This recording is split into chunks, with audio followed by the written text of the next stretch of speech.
without LeBron, Lakers are struggling. Let me tell you about a team I hate, all right? I know the Dallas Cowboys Get this win. I don't know, Jack. It's a big decision. I've often said that the people who run baseball, they try very hard to ruin it. I'm from Brooklyn. I don't have a problem saying space. Pittsburgh at Buffalo. Thank you. I thought I was right. So anyway, Yeah, Mac, you're really interested in these playoffs. so This is a presentation of Northeast Streaming Sports.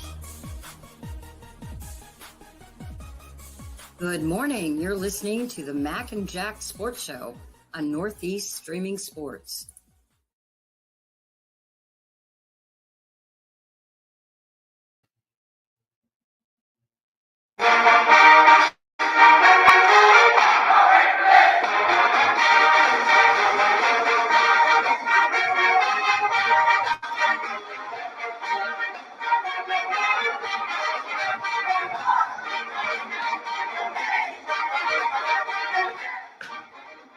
good morning, everyone. Welcome to the Mac and Jack Sports Show here, Friday edition. Glad you all could make it as we finish up our week in sports here. And good morning, Jack. Good morning, everyone out there that's going to be joining us. And of course, we got to start with the NBA, Jack. It was the second day of the NBA draft. A lot of things have happened in the past couple of days that we're going to cover. I guess the biggest news of the second day, I guess we could start with that, is Bronny James being selected by the Los Angeles Lakers.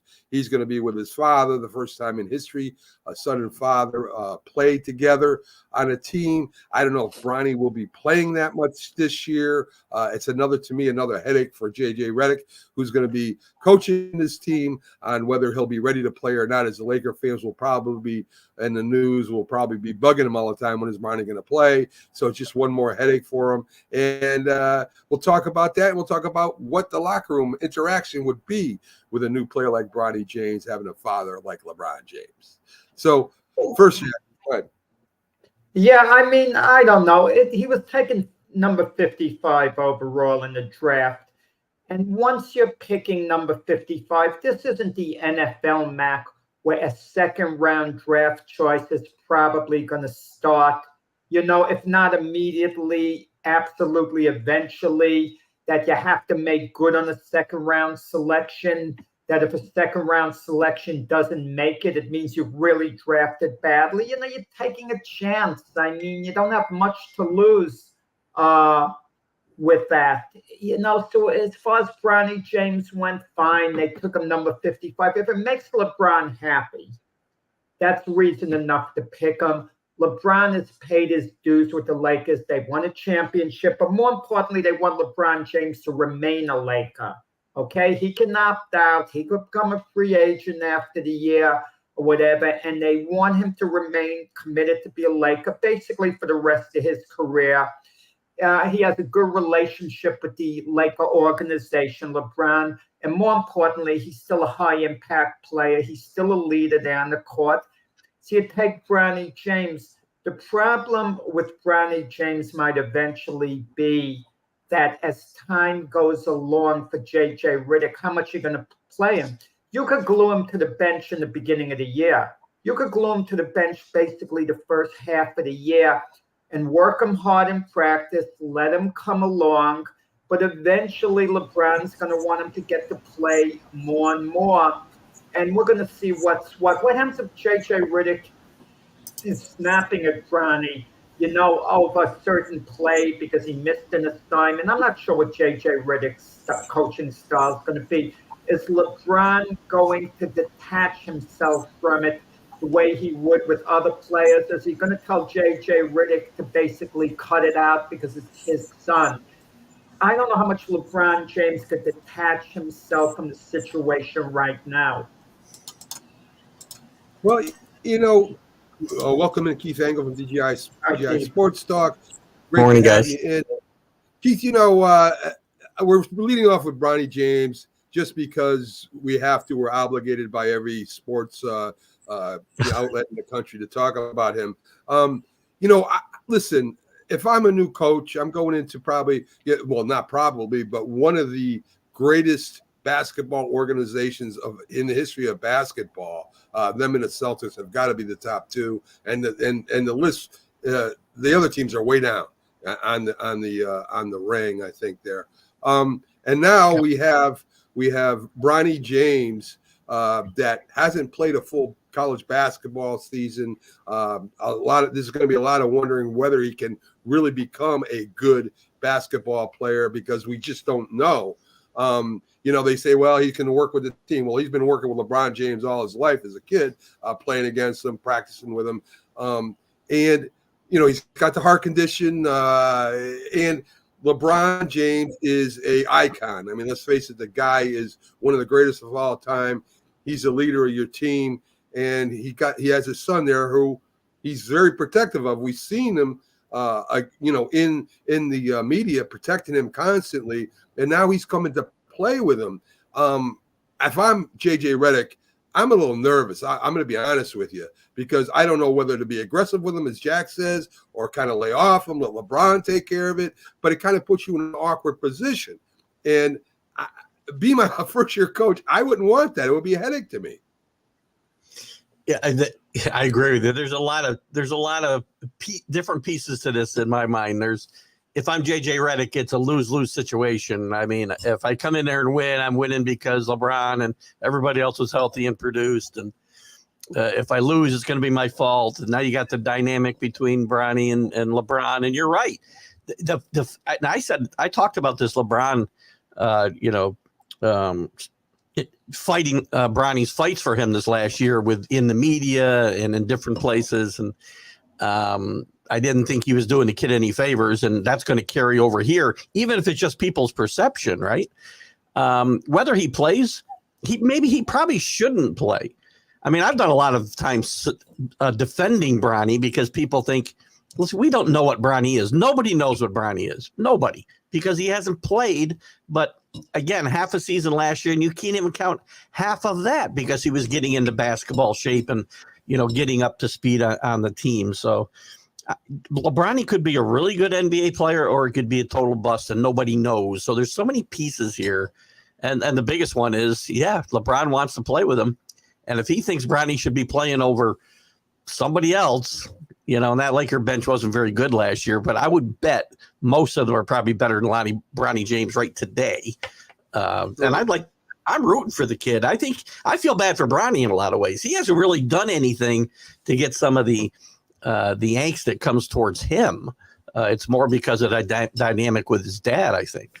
No, I hope Bronny's somewhat accountable. Yeah. If Bronny was going to be his own man, he'd tell LeBron, look, any team that wants to draft me, they draft me. You stay with the Lakers. This is about, in large part, about fulfilling LeBron's dream of playing with his son. Now, LeBron's a great parent. Don't get me wrong. He'll always put Bronny ahead of himself. I'm not questioning what type of parent LeBron is, but his love of his son is such. It's a dream of his to play with Bronny. And if Bronny was drafted by another team, obviously he couldn't do that unless he was going to leave the Lakers and sign with another team. And let's be honest. Wow. Do you think LeBron would really want to leave Los Angeles and go somewhere like Toronto, for example, and, live there and play there, and uproot the family? Of course not. To that point, and again, I haven't spent a lot of time. There's a lot of things I don't like that LeBron's done the last, 5-10 years. Early on in his career, I thought he really got it. And he's one of the greatest players, obviously, in the history of the NBA. And I think he is a good parent, but I don't think he's a good parent here. A good parent would have told his kid to stay in school and get some more experience. That's what he would have done. This part is not about Bronny. This part's about LeBron. He wants to play with him, and that's why this is going on right now. That's pretty obvious. If Bronny was his own man, my point is, if he was his own man, he'd stay an extra year in college. I agree. His worth. I agree. I mean, he's still a kid a bit, but he could stand up to his dad a little bit. That's not easy. Jack and Keith, listen, he worked out for two teams. He only went to two organizations to work out, Los Angeles and with the Golden State Warriors. So it's not like he was working out for other teams. showing him what he had personally on court. So I think he made his decision. It was either going to be the Lakers or Golden State. And, it was funny to watch the Lakers draft room clapping after they drafted LeBron James. Like this was a great move. Phoenix, Mac. I think it was Phoenix he worked out for, not Golden State. I think I'm not sure. I think it is Phoenix. I'm not sure. Yeah, it was only 2 teams. Right. But there was 2 teams. Is what the point is. There was only 2 teams that he was working out for. So it's not like he was saying, "Hey, I got 4 or 5 teams I want to go to." So that aside, we got to turn to the Knicks signing Obi-Wan Anunoby for a 5-year, I think it's $12 million contract or $215 million contract. What's a few million between friends? $42.5 million a year, Mac, for 5 years. So now listen, when he was on the court, the Knicks were almost unstoppable, right? His record is unbelievable. I don't know if it's 26-12 or 26-6. 26 there and you 6. go. So 26-6 when he was on the floor. But there is question marks about his availability. It's not like this last year was the first year he was out because of injury, and he didn't play in the playoffs at all. I think it's a good move. I think he's in his prime. If everything works out, the Knicks have a really good team. They still got questions at the center position. But first, I want to explore, this could be a really bad deal for the Knicks if Obi-Wan doesn't play most of them 5 years, Keith. Any one of these deals these guys sign could end up being a bad deal, right? All of them have a downside to them. There's a bigger downside here because of his injury history, and we've seen it up close now for half a season. But this team is so much better when he was there. Obviously, he brings it. He spreads the floor. He makes Julius Randle better when Julius Randle's healthy. He makes everybody better on the court. He defends everywhere. And bringing Bridges in, and Bridges not having to be the number 1 guy. In fact, he's a 3 or 4 guy on this team, which is going to help him a lot because he played very well in that kind of role in Phoenix and did not play well in Brooklyn in the number 1 role. I think, and I've said all along, bringing OG back was the number 1 priority here. I still like to see him bring Hartenstein back too. I don't know if that's going to be feasible now, but it depends. They can go over the luxury tax as much as they want. There's no, there's penalties, but I think this is a really good move. And it could blow up in their face, but this team, listen, they did not win the championship just because OG was out. They were playing good basketball without him in the playoffs. All the other injuries piled up. This team's deep. I think they got I like some of the moves they made in the draft, actually, to set up for the future and lengthen that bench a little bit. So I think that, yes, it could blow up in their face, but I think it's the move they had to make. They also wanted to keep him away and Anunoby from the 76ers, who reportedly had a lot of interest. As an individual player, he's probably not worth the hefty price tag. He isn't, but as a piece to the puzzle, it could work out. So they're overpaying a little. They're overpaying in reality about $10 million a year, which is a bit steep, but not outrageous to keep a player that they really had to keep. Yeah, you're right about it. Individually, he's not, on the level of LeBron James, right? But within the framework, especially this team, within the framework of this team, he fits perfectly. Jack and Keith, what I've seen with the addition of Bridges, of course, we signed Obi-Wan here with Hart and with Vincenzo, I'm saying it wrong.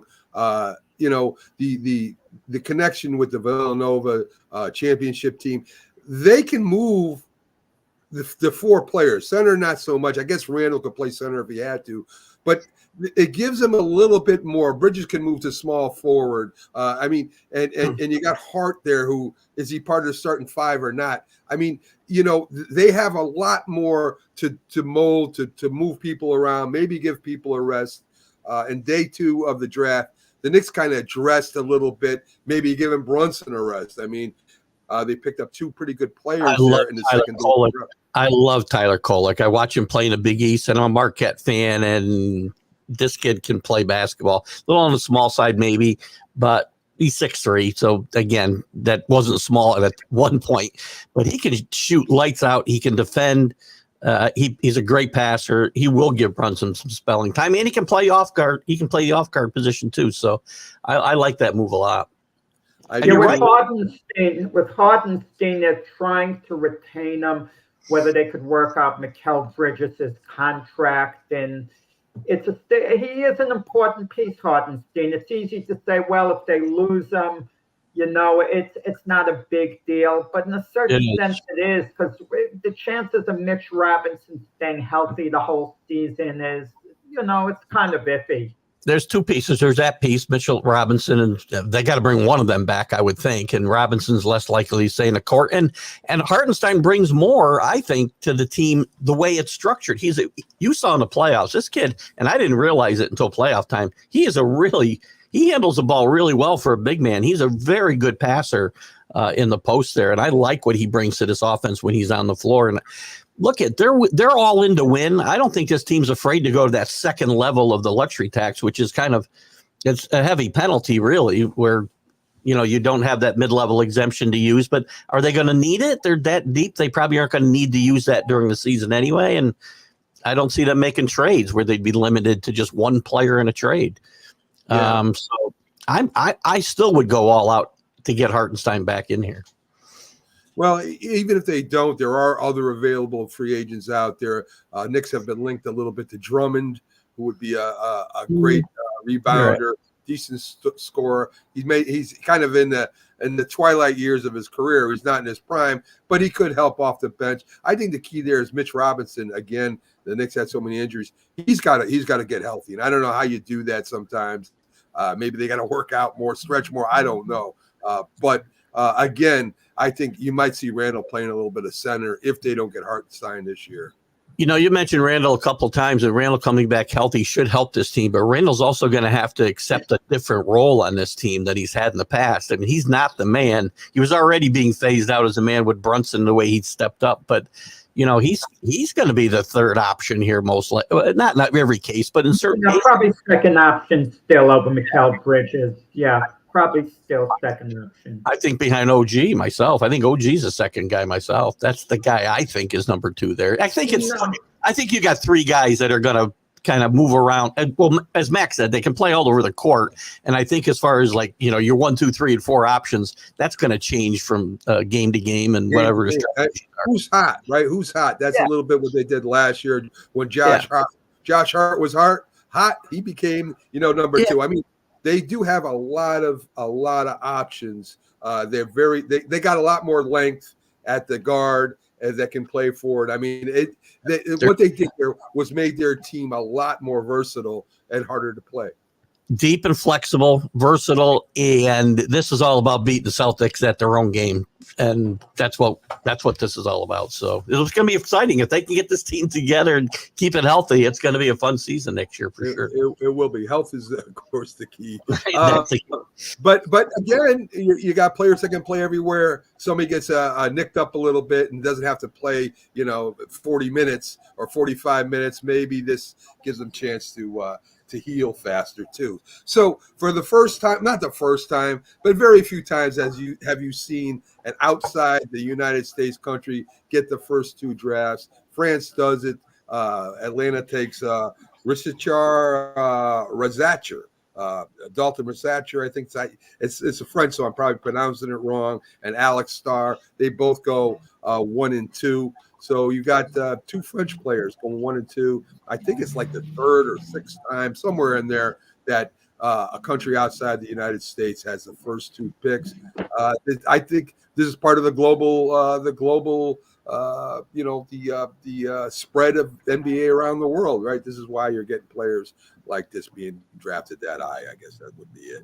Agreed. And I talked about the other day. I think these guys are a little more seasoned than some of the kids coming out of school, college, because they're playing pro ball. Some of them at 16 years old, 17 years old, and even though they come in here at 18 and 20, they're playing against theoretically a higher level of ball than a lot of the kids in the NCAA. So, yeah, that's true. And let's see if I give you the other picks here. The Celtics.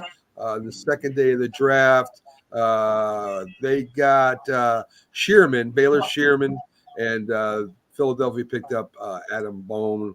I don't know if they're I don't know these two players personally, watch them or anything like that. I don't know what they add to the Celtics and the 76ers, but I know Philadelphia right now, Philadelphia and the Bucks are kind of falling away from the Knicks as far as moves made and maybe talent. So that's very interesting and very uplifting for me anyway. So, well, we're always happy to see the Sixers kind of fall back. But yes, we are. Well, Sixers are probably going to make a move. They'll chances are let's say they sign a Paul George. You look at them completely differently, man. Yeah.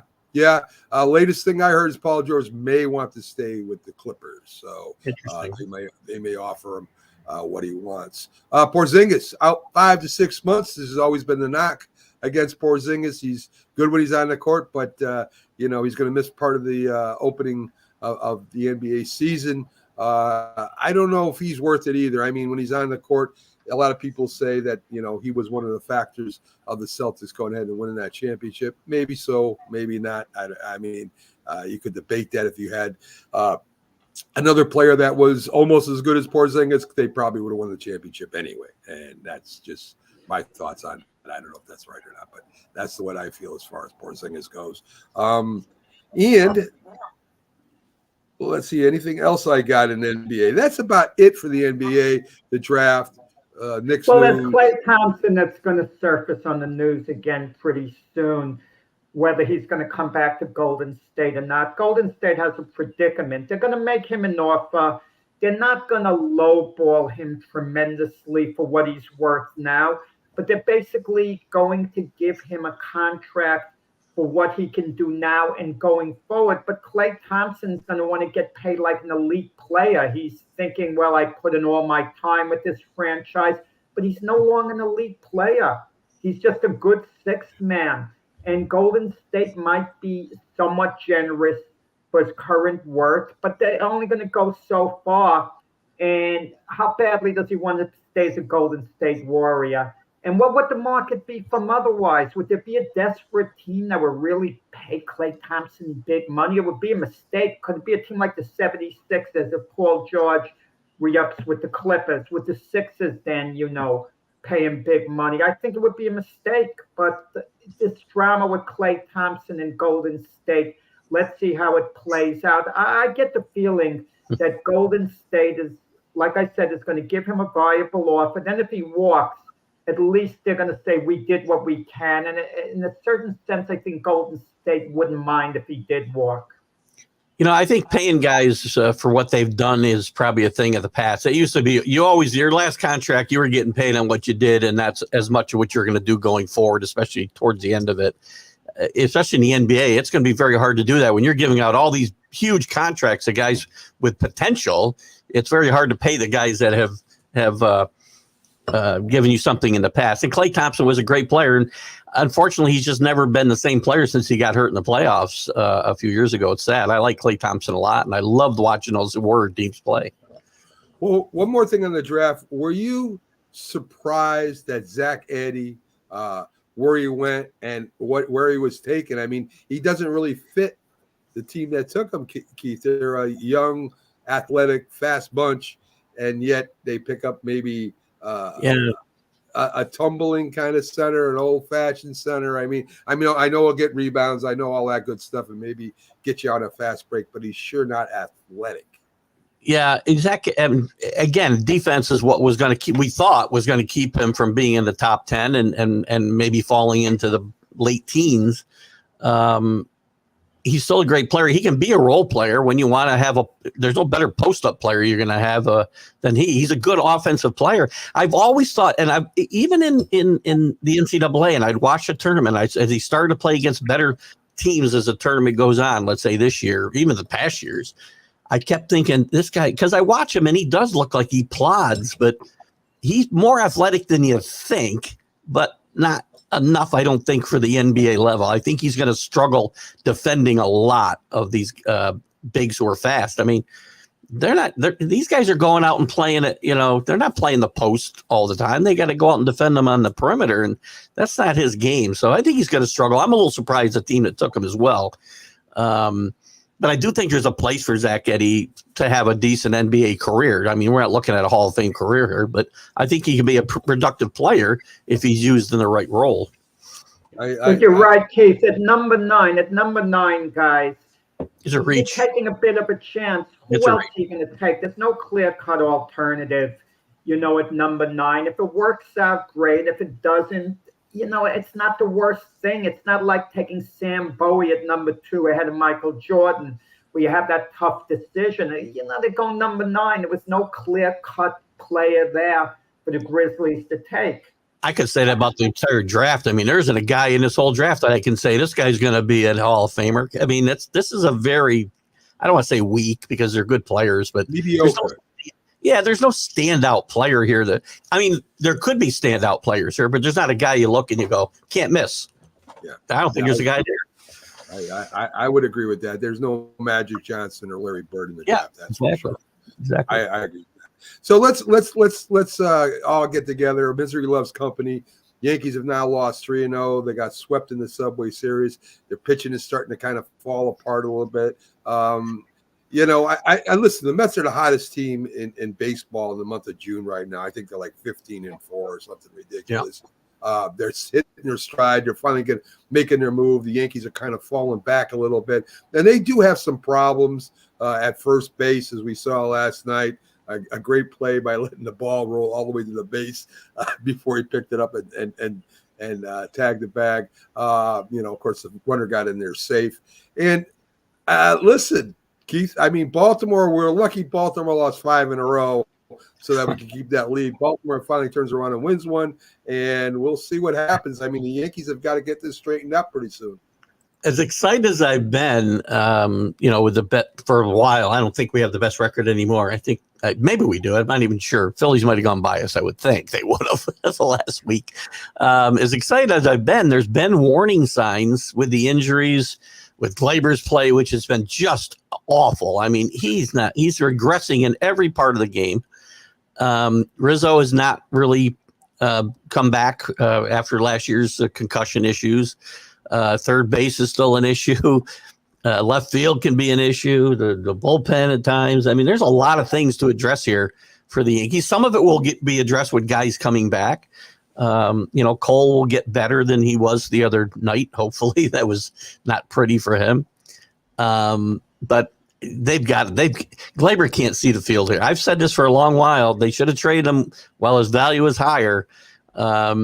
This guy, he's not going to make it back here, and they need to move him. And now you're not going to get much for him. They've got to fill that hole at second base, and I don't know how they're going to fill that third base. And I think left field is still a little bit of an issue as well. But listen, you got 4 guys.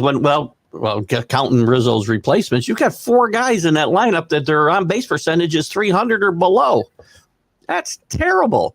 Judge and Soto can't carry this team right through to the World Series. They're just not going to do it. Keith, we're getting to see Giancarlo Stanton's value now. Him out of the lineup is a real difference maker because when he was there, you add him on to Soto and Judge. That's a big bat in the lineup, and he was having a good year. He was having a good year. He's hitting 220. He's hitting 220 with its on base percentages. Homers, his RBIs, his production. You're living in the past if you're talking about batting averages. It's not what it was. Those stats only mattered for 125 years. They don't matter anymore. Coming like Mac, a guy could get up 4 times and he can walk twice out of the 4 times and go 0 for 2 otherwise, and you'll say, "Oh, he didn't get a hit. He's not doing any good." For our next conversation about this, I will go and I will tell you how many runners he's left in scoring position this year, and we'll talk about that. You're telling me he wasn't having a good year, Giancarlo Stanton? No, he was not. You look at home runs and RBIs. That's it. Those are stats nobody wants to look at anymore. I mean, gosh, to me, I'm new age compared to that. I mean, I like home runs and RBIs; they're important numbers, but on base percentage. Slugging percentage, that's very important. He wasn't. Listen, I mean, we could argue this till the cows come home, and I don't even know what that means. Let me ask you. Was Dave Kingman a a winning, productive ball player? Because that's who this guy is. He's Dave Kingman. Well, I think he's a little bit better than Dave Kingman, if you want to know the truth. Let's look at the numbers. I'll bet you he's not. Well, I don't know. I don't want to look at the numbers. Listen. Today, I know.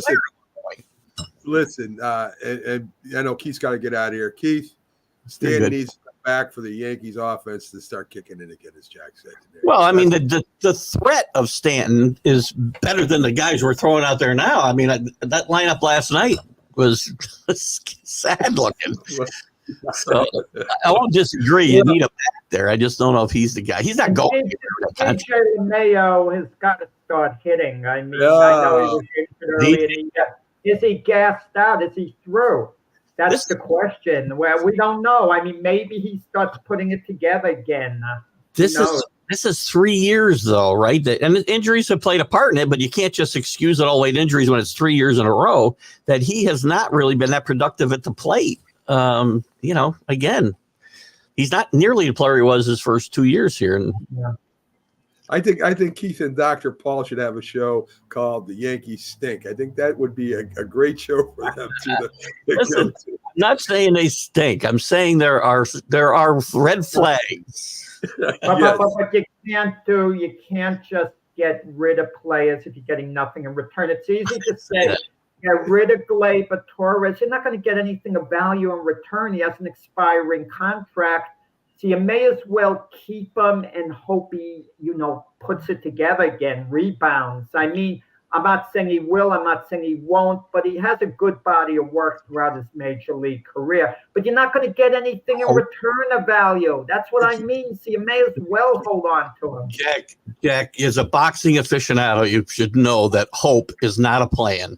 And you can't hope will get you nowhere in life.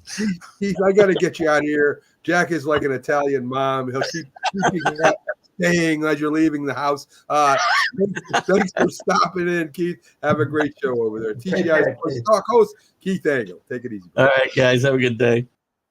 So, Keith Angle, of course, his Yankee card I still have, Jack. Don't worry about it. I'm not going to give it back to him. Yeah, we can't hear you, Keith. Too bad, buddy. Anyway, he probably said keep it.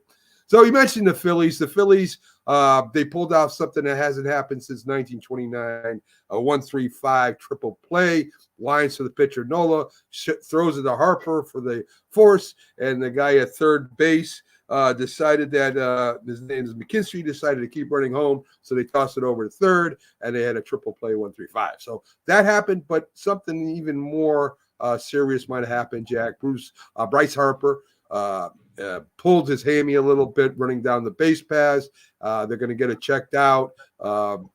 If he's hurt for a while, that's going to affect him. I guess Schwarber also had a slight pull to his groin. They're going to check his, that out also. So the Phillies still hot though, Jack. Maybe the best team in baseball. You could say that. You could say they're the best team in baseball. You could arguably.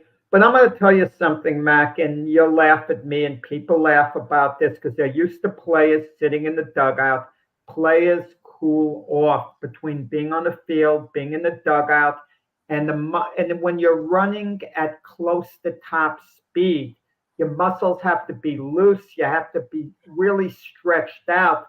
So in reality, instead of sitting in the dugout and watching the game, players should be towards the locker room with a trainer, being stretched out and being ready for when their time comes when they come to home plate. They stretch before the game, true.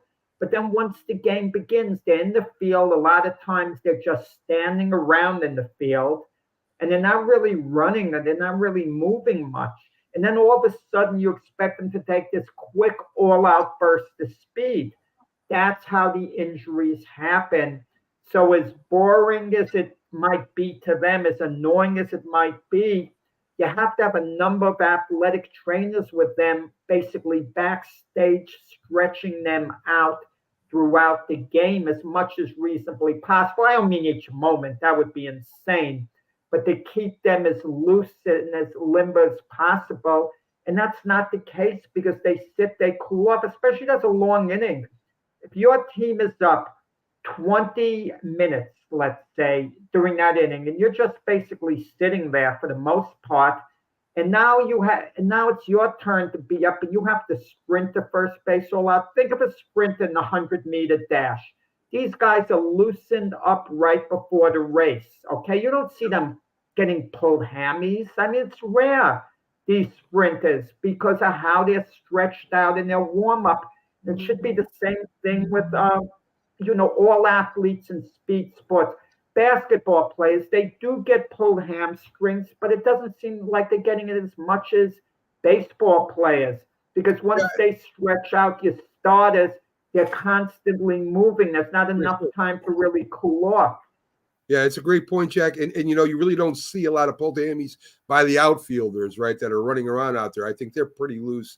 And you mainly see it on the base paths, right? That's where you normally see the good point. So you're right, and it's normally the older guys, right? Harper's not a young guy as he was a few years ago, of course. A lot of DHs you see get pulled hamstrings because they're not playing, and it's a great point. I mean, I don't know why they're not stretching out before they get up, and I think that's crazy, as a matter of fact. And I agree with you. I don't know why teams don't do that. And well, the players get criticized, Mac, for not running all out. But I'll be honest about it. It's smart not to run at 100% on the base paths unless it's a question of beating the play. If it's a question of being out of safe, you turn it up a notch and you go all out trying to get the base. But a false hustle, that looks good. You're like the way Pete Rose used to do it. I'd rather play a kind of back off. Run just quick enough in case the fielder makes a mistake, but there's no need to run all out, because that's when guys, wind up getting injured. It sounds bad what I'm saying, but you have to think of the big picture. Yeah, I guess in today's, with the amount of money they make and the importance of one player, you're not talking about a guy that's a utility player. You're talking about a guy that provides a lot of offense. And I listen, I love the hustled it out, but as you said, if you're not loose in first base, you're not running, you're not covering as much ground as a shortstop or maybe a second baseman. And normally the older players are the ones that get moved to first place because they're getting older. So I agree with you to a large extent in that. Boston's manager, Alex Cora, in his last year of his contract, says to the brass, let's get greedy. For the last 2 years, the Boston Red Sox have not done nothing to the trade deadline, and they end up, fighting for a wild card position. He says, enough of that. Let's go get some players, and instead of everybody else getting better around us, why don't we get better? And I see his point. I as you know, up here, I do keep an eye on the Boston Red Sox, even though I am a Yankee fan, and they do not do nothing at the trade, Jack. And I don't know why they don't do that. If you're in a position where you're playing over 500 and you get a chance to make a move, I don't know why they don't do it, Jack. I don't know. You kind of wonder about Alex Cora's relationship with the Boston front office. Rumor has it there's some rumblings, and this would confirm it. He's basically calling out the front office, and they don't like that. They don't like a manager calling them out. Well, why don't you do something? He's basically telling them, do your job, but telling them you're not doing your job because you're not doing this or that. And he's putting the pressure on them to maybe make a move that they might not want to make.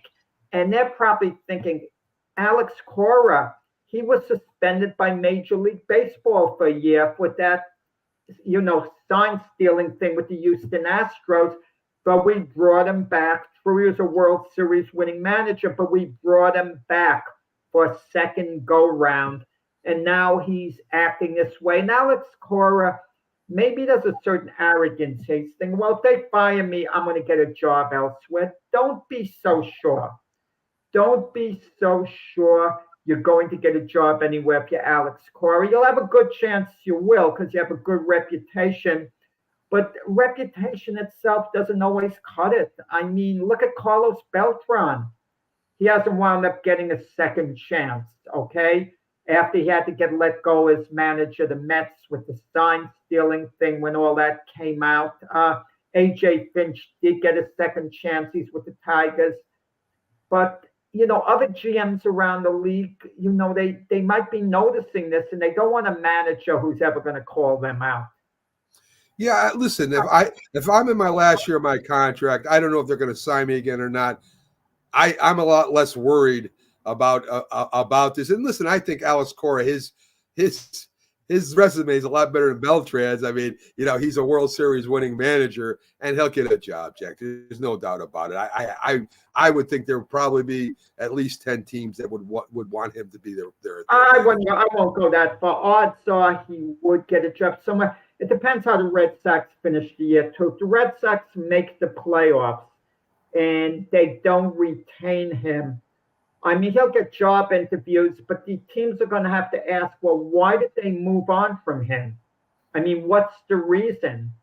That would be a question that, would have to be answered. And I would think he would get a manager's job elsewhere because he could relate, especially to Latin players, which is very important. And it depends on, he can relate to all players. I think players generally like Alex Cora. So let me retract what I just said. Joey Mayer says, do you know much about Australian sports? Now, normally I would be very Australian boxing, Joey, like Liam Parrow. And I know George Kambosos is being given a gift decision over Maxi Hughes. And as a result, George Kambosos was given a fight against Vasily Lomachenko, which he totally didn't deserve because he didn't beat Maxi Hughes. So it's a disgrace that they matched him with Lomachenko and gave Maxi Hughes a harder fight with William Zepeda. So Maxi Hughes, for beating George Kambosos and getting ripped off, I mean, he got the short end of the stick.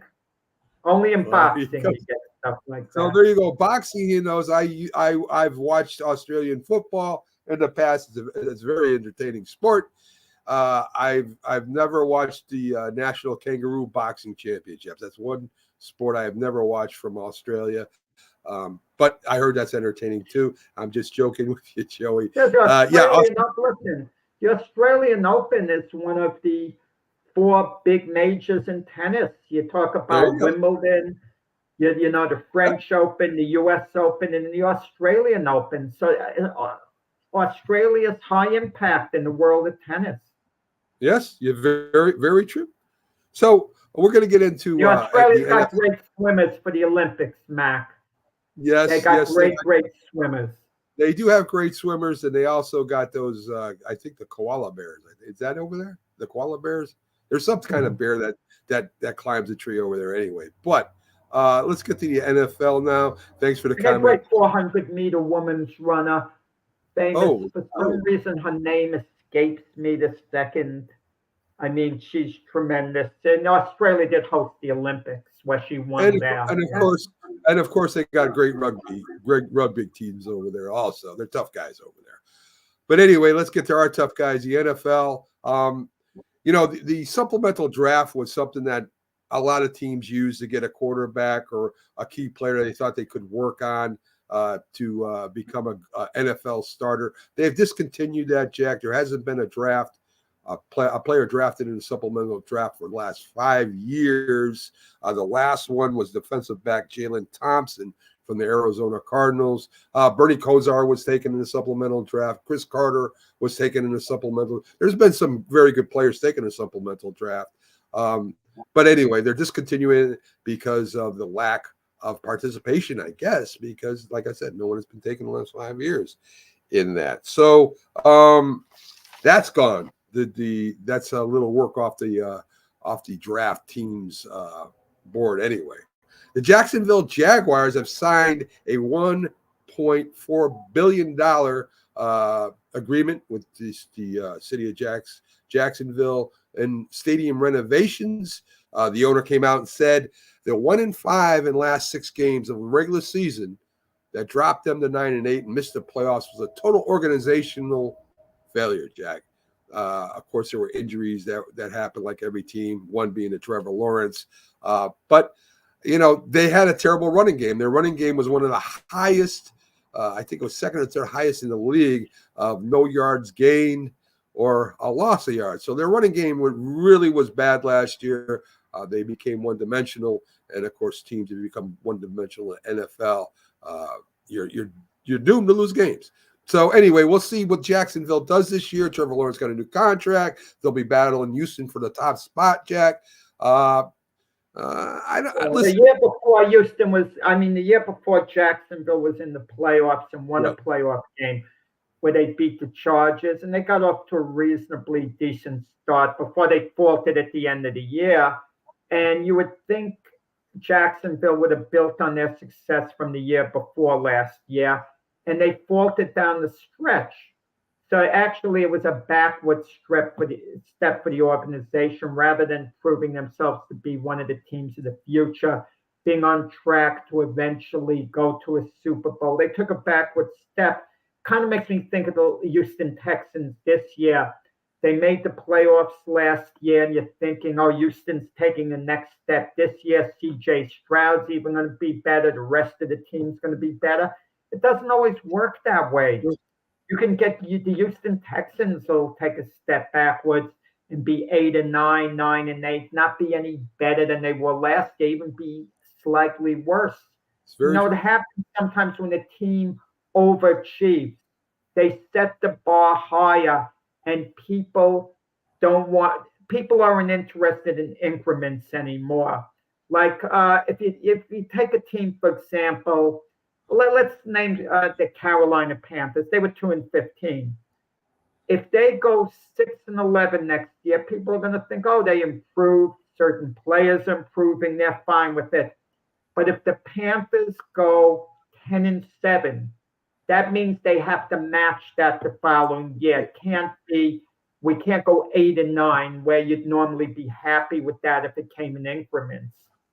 It's a great point, Jack. I mean, the Giants had that problem, when they jumped up with the playoffs and then they fell back, where maybe that's where they were at, and of course that ticks the fans off. We think, oh, we're going to be in a championship game next year. You're right. The progression of a team doesn't always happen one year after another. Sometimes it takes a few years, and it's a little roller coaster till they get there. Well, fans are more patient if there's improvement all along.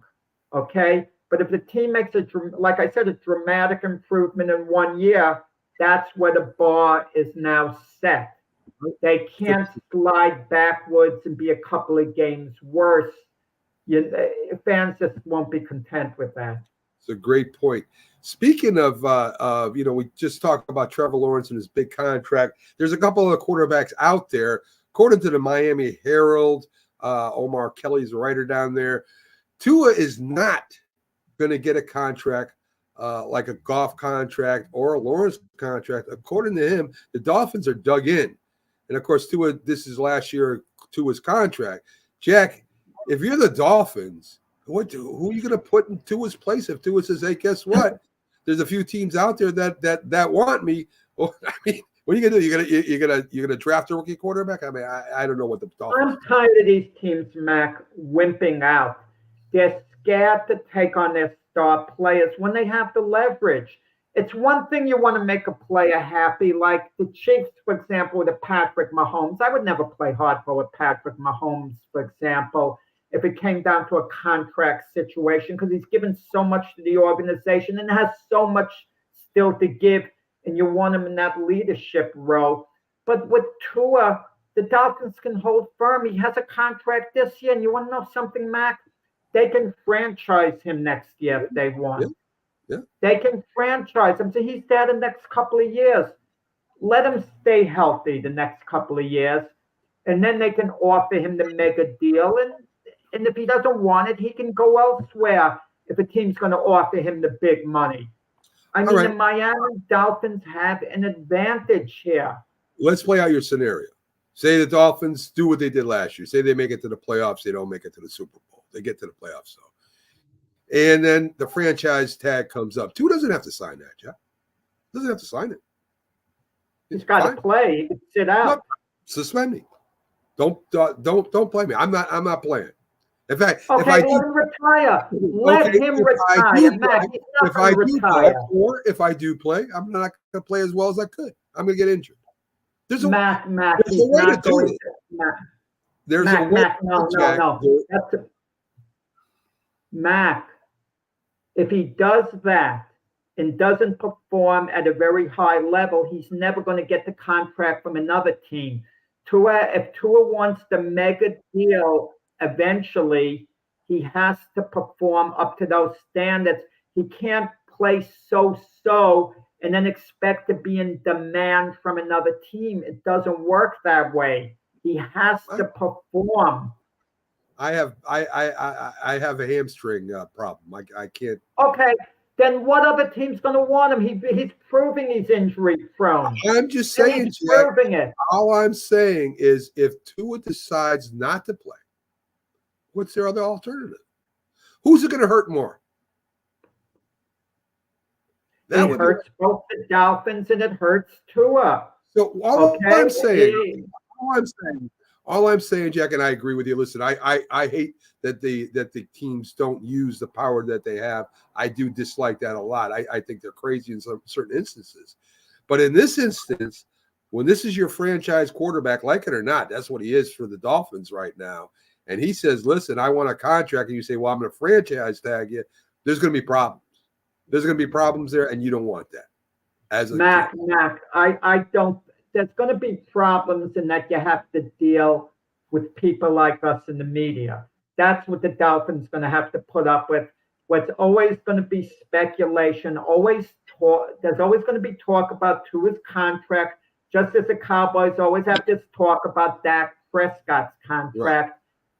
Can you live with that? Or is it going to wear you down? Are you just going to sign him for the heck of it? But what happens if you give Tua the mega deal and he's showing that he's injury prone the whole time? He gets hurt and you're giving him all that guaranteed money. I think Tua, performance-wise, will be fine. I think Tua, if anything, is going to get better. So if I'm the Dolphins, do I want to make him one of the top 3 paid quarterbacks in the NFL? Think of it. Has he earned it based on accomplishment? He's been okay on accomplishment, what he's given, but he hasn't been quite lights out yet. Or do you think Tua is truly going to be one of the top 3 quarterbacks while staying healthy the whole time? Well, you could say that. Listen, you could say that about anybody. You know, that first year with that concussion is not an injury-prone thing. It's somebody getting their head slammed against the turf. So right, and his head's been slammed against the turf a few times, and that could happen to anybody. All right, we're talking about his hip. The hip hasn't been a problem as far as injuries go. Has proved a lot more to me than Trevor Lawrence has, as far as if you want to go to statistic-wise, a lot better than Trevor Lawrence. So and has made the playoffs just as many times as Trevor Lawrence has. I think Trevor Lawrence was overpaid. I think they're all overpaid. But the point I'm trying to make, as you have said in the past, what do you got better? What do you got better than Tua? Well, if I'm Tua, I'm looking at it another way too. I'm thinking I'm better than Jared Goff. And I think Tua actually is.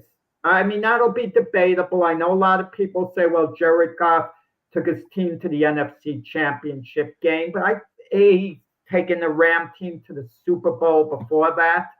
Right. But, you know, it's Tua's potential. I think there's a ton of potential. I'm a Tua fan. I'm high on Tua. Would I give him the money? You know, I'd have to see the contract and everything.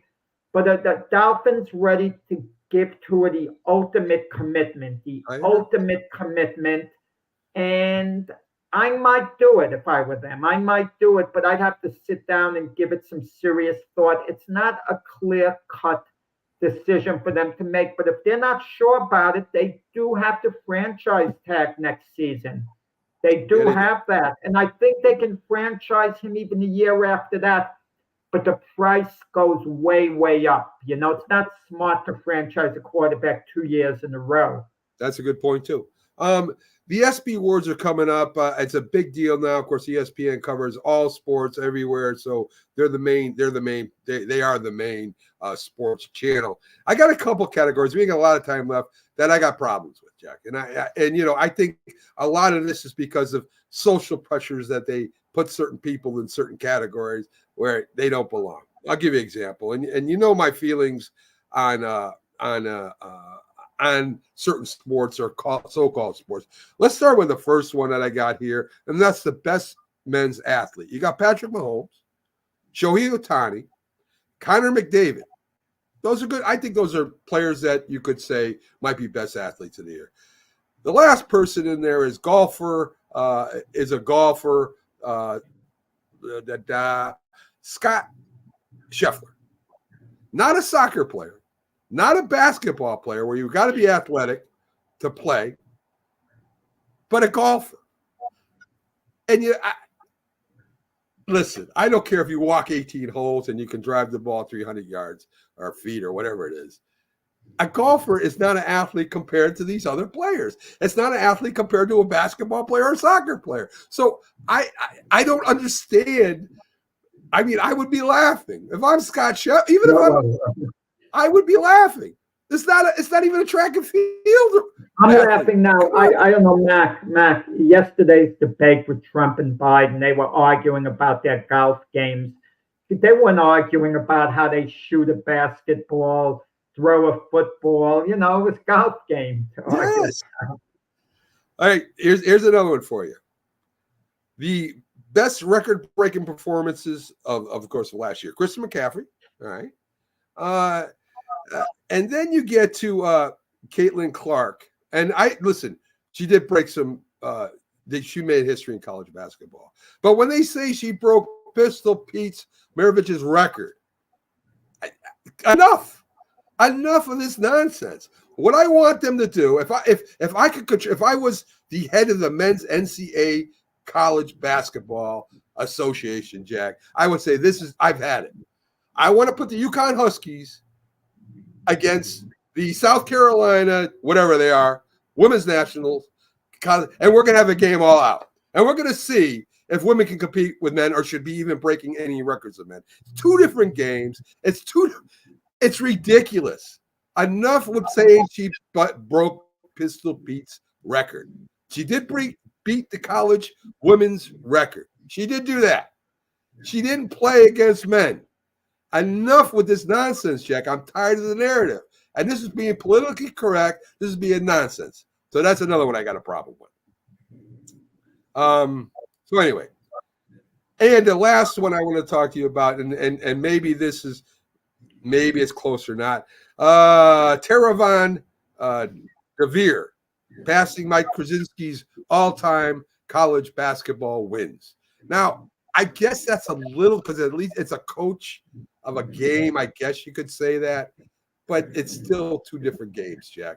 I don't know. I don't know how you feel about that one. I mean, I guess that's okay. I'm a little less upset about that than the other two, but I don't know. Well, you get nonsense in sports all the time.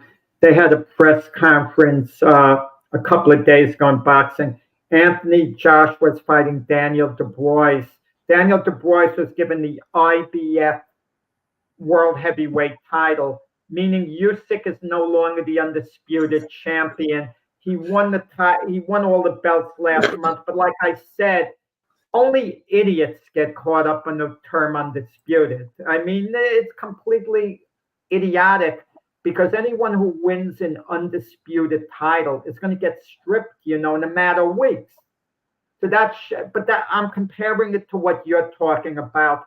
Is anyone in their right mind going to consider Daniel Dubois the world heavyweight champion? And Eddie Hearn says, well, if Joshua beats him, he's world heavyweight champion again. It's stupidity. Usyk beat him twice in a row. Usyk's the champion. Right. Eddie Hearn in that instance when he talked sounded like a bumbling fool. Okay, and I'm going to leave you with one more, Jack, and this is one of my favorites too. Okay, the best team last year. All right, so you got South Carolina, the women's college basketball, the Kansas City Chiefs, the Michigan Wolverines, the Las Vegas Aces, the WNBA champs, the UConn Huskies, of course, the men's champs, the Boston Celtics, the Florida Panthers, the Texas Rangers. I could even live with a women's team winning that because we're talking about team playing against other teams. Good. Then they throw in the Oklahoma Sooner NCAA softball team. Of course, that's girls softball. What? I mean, listen, yes, speaks about entertainment.